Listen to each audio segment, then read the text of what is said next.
how they look coming into this matchup. Now, this is against EG. It was their game 1 versus EG.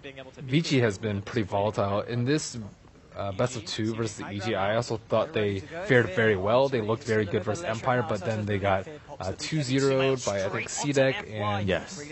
Yeah, overall, there's just something missing from them. I also think for teams like Vici and Empire, they're going to be so much more disappointed if they start off in the lower bracket as opposed to newbie. It's like, oh, well, we probably thought we were going to be here anyways, and, you know, they have a more happy-go-lucky attitude. And this was a huge turnaround from Vici where I think this is the one where they jumped the gyro before his team was, jumped the storm before I think his team was ready. And there's like moments of brilliance like that you see from Vici. It's like, oh my gosh, this team is a top 3 team.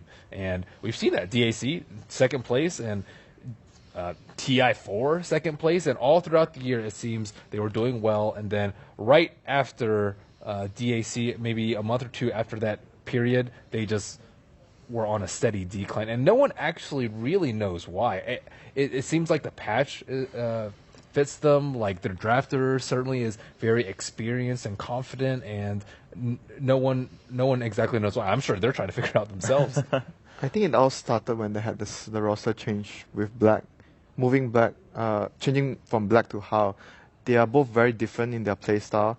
Like Black is more, I feel when he plays, people talk about, okay, he doesn't speak fluent Chinese, but he actually does. I mean, his Chinese is somewhat good. I've spoken Chinese to him before, and people are saying it's much better for the team to have, like, everyone that speaks the same language is very important for them. But after swapping Black for How, it seems like their team play has been deteriorating, and everything somehow hasn't been as good as compared to having Black on the team. Yeah, I mean, Dakota, what are your thoughts? I mean, do you think there's a clear reason why this is happening, or maybe it's just small things here and there that are culminating to Vici Gaming not performing as well as most people might expect? I mean, I agree with Winner. I mean, obviously, you can just kind of throw out there that maybe it was a communication difference. They brought in Hao, who I feel personally has a pretty different play style than Black does, and it's not just being able to communicate verbally, it's being able to communicate with your team through play style in the game, I imagine, as well. And they had to shift that around a bit.